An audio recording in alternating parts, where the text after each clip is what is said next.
Magandang gabi po sa inyong lahat. How are you, UP Diliman? Buhay pa ba kayo? Siyempre buhay kayo kasi hindi kayo kurakot. Mga kurakot lang ang mamamatay.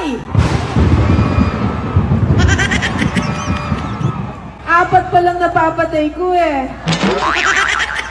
4 na ba? Gusto natin mas marami pa, Gian, di ba?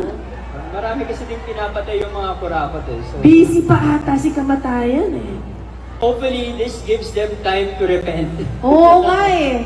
Naalala ko kanina, nakita ko yung itsura ng buwaya eh. Parang pakiramdam ko, nahiya yung mga buwaya sa katakawan ng mga politiko natin. Oo nga, parang nakakahiya pa sa kanila. Correct! Alam niyo po, ilang docu na po ginawa ko tungkol sa mga buwaya. Sa totoo lang yung mga buwaya, hindi po ganun katakaw.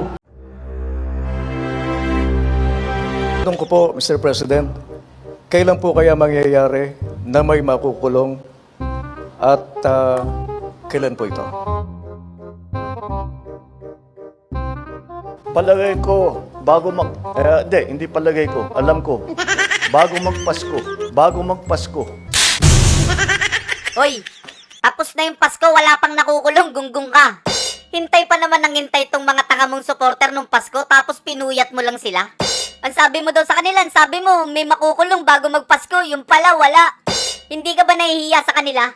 Nag-promise ka. Alam mo na nga ang mga sandakot na mga tanga tong mga supporter mo, niloloko mo pa.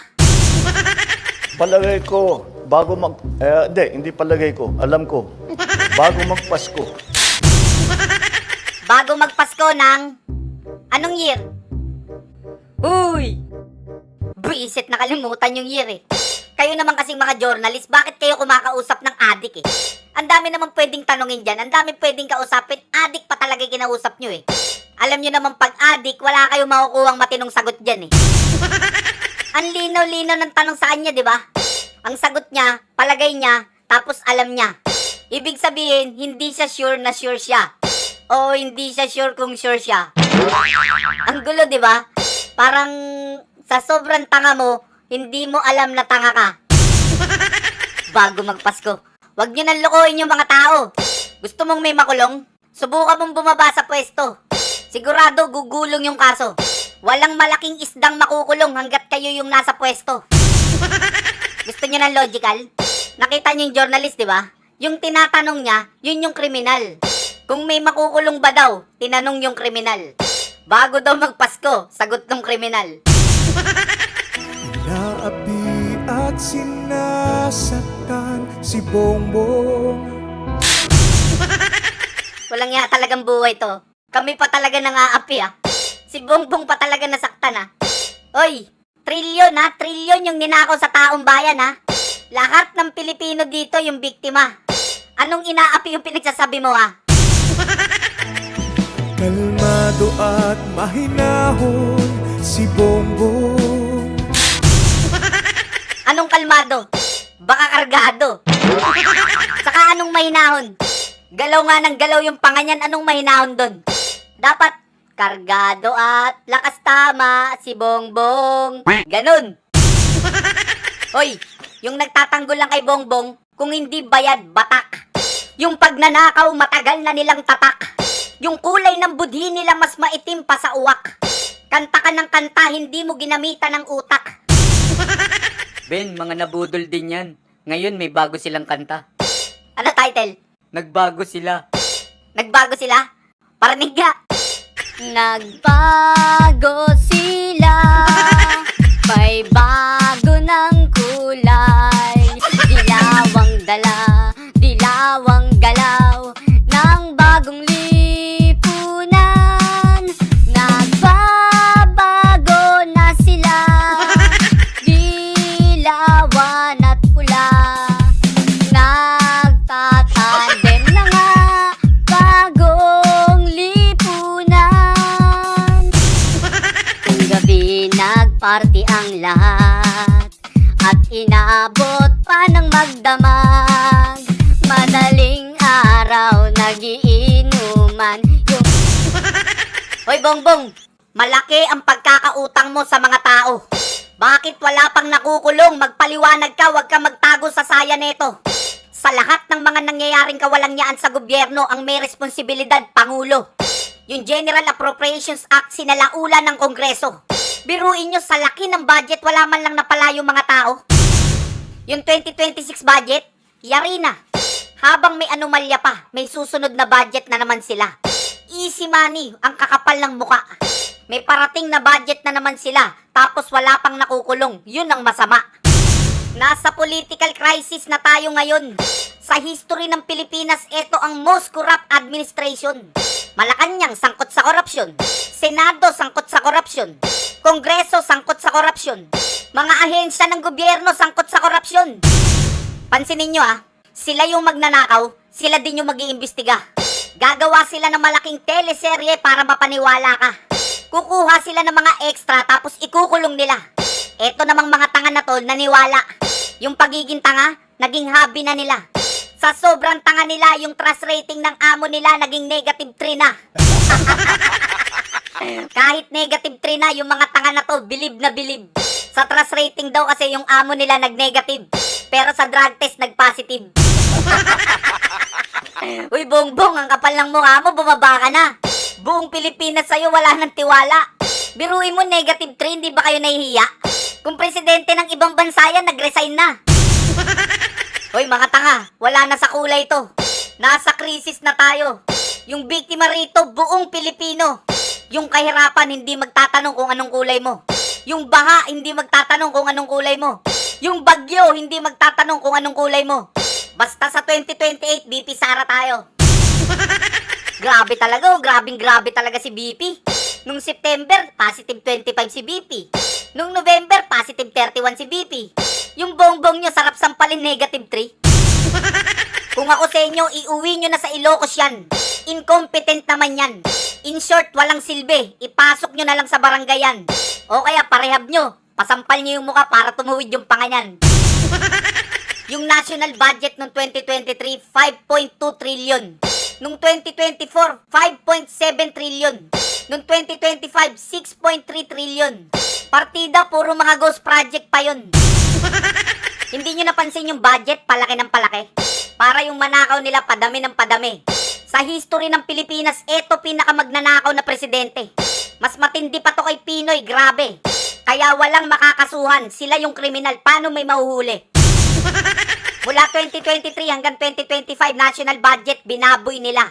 Kaya hindi malayong yung 2026 national budget, babuyin din nila. Kung kailang may anomalya, yung 2026 national budget, tinaasan pa nila. Tapos harap-harapan ka ng ninanakawan, I love BBM ka pa. Yung ulo pinatong sa balikat para gamitin, hindi dekorasyon, tanga. Tapos eto yung mga pondo ng top departments, nakakagulantang.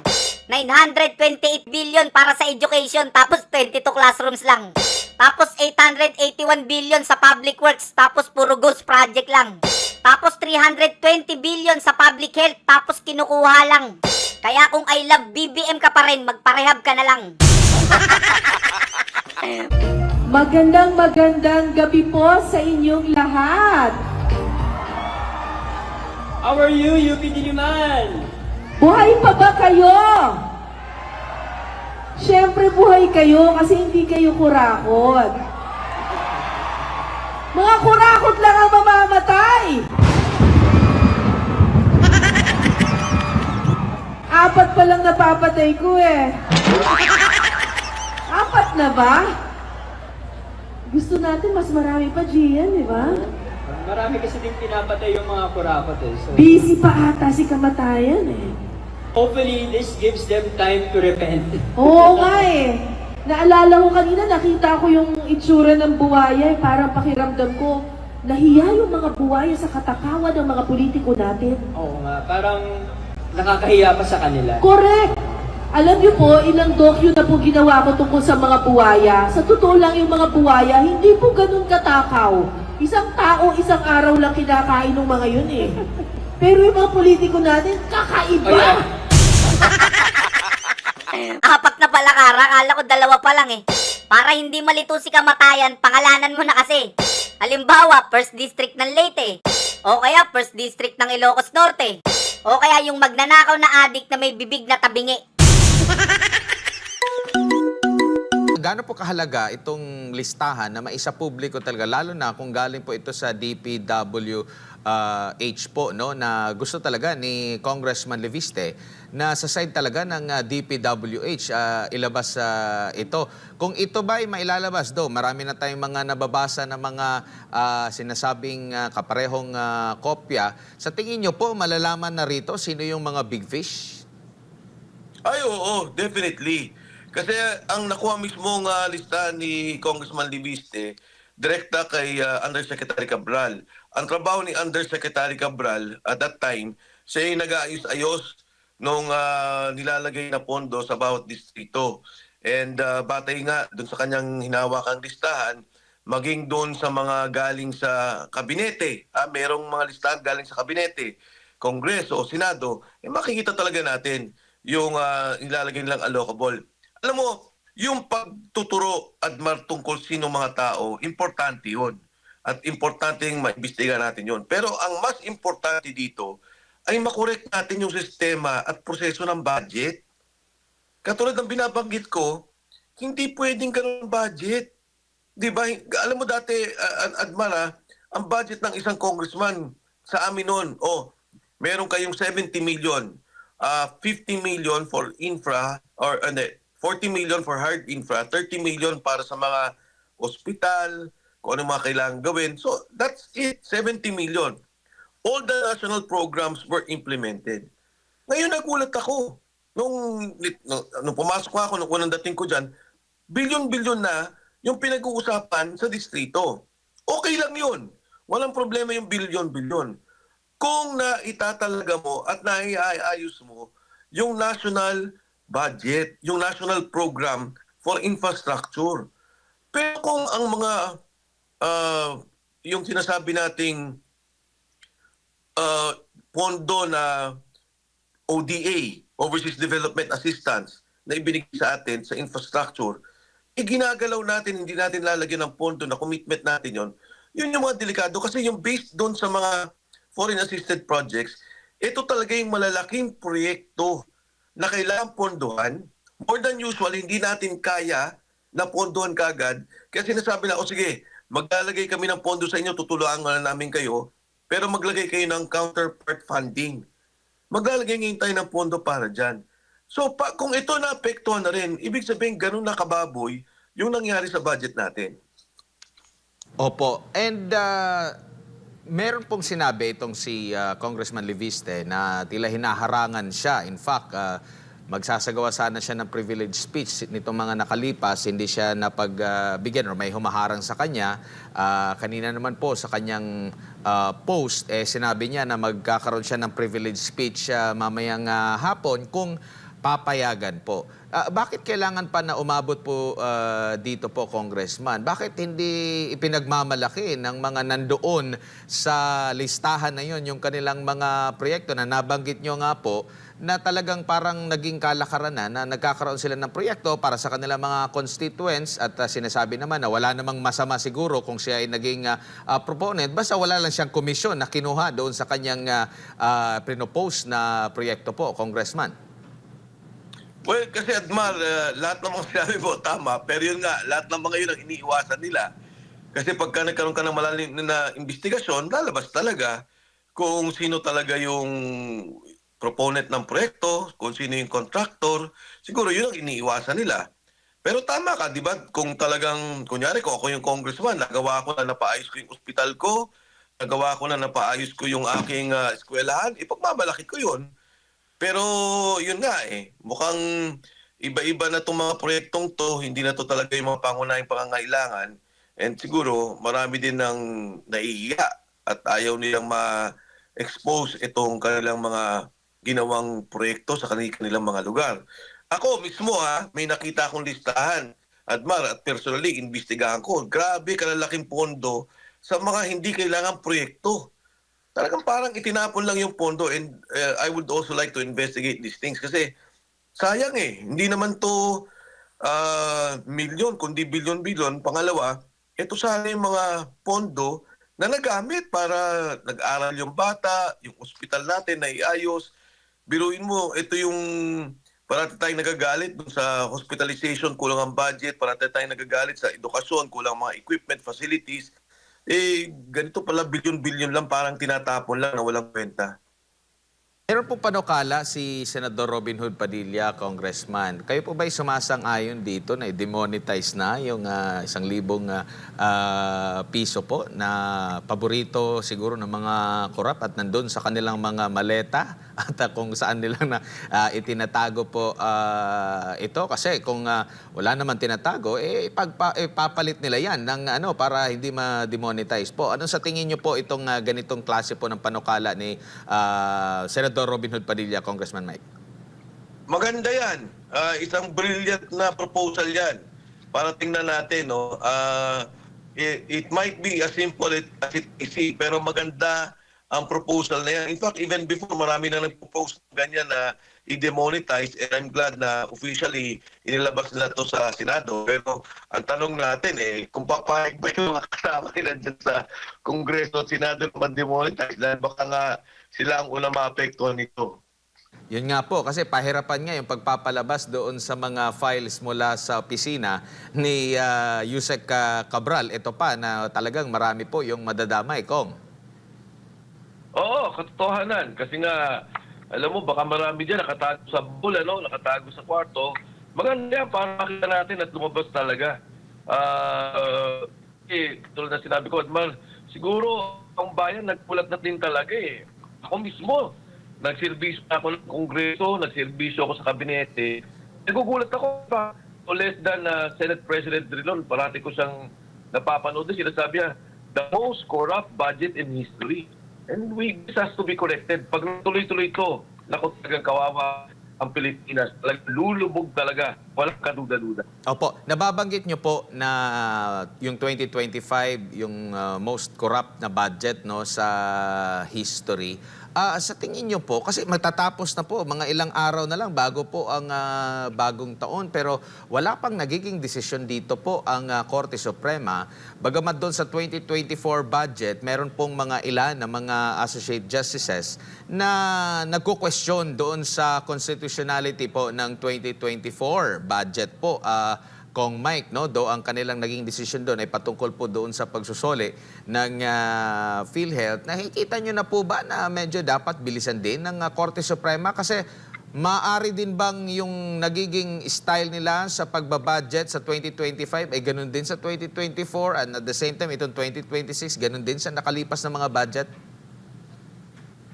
Well, ako, Admar, nang balita ko ngayon sa darating na budget, ganun pa rin. Na importante nire-raise ni Congressman Libiste. Kailangan natin tingnan talaga yan. Kasi ang nangyari nga, allocable pa lang. Para lang maintindihan po ng ating mga kababayan, di ba, pagka nagkaroon ng July ng SONA, sasagot ang Pangulo ng budget. Dati na budget, batay dun sa mga pangangailangan na nakikita nila para sa ating bansa. So batay dyan, nagdidiba ang mga congressman na ayos nila. Tapos nakikita mo na yung mga items mo sa district. Kung ano, aakyat yan. Pag-aakyat niyan, gagawa pala yung Senado ng sarili nila. Magdidebate rin sila doon. Tapos pag-iisahin. At nagkaroon ng BICAM. Ngayon, ang nangyari kasi dito, sinasabi ni Viste, from day 1 pa lang, ang sinabi na ng DPWH, hindi na kami mag-iisip. O ano lang nyo sa mga distrito nyo? Tigtutubig kayo. So, nagsubmit lahat, kanya-kanya sila, nag-submission. And that already affected the entire infrastructure budget, more or less. Pagkatapos, pagdating nila ng BICAM, nagsabi naman sila, dagdagan pa natin yan. Ito pa yung dagdag natin. Mula doon sa dinagdag nila sa magagawin nila sa budget, meron pa silang inilagay sa program. Lahat ng to, walang aral to, biglang umupo sila. Hindi ito ang dapat ng budget.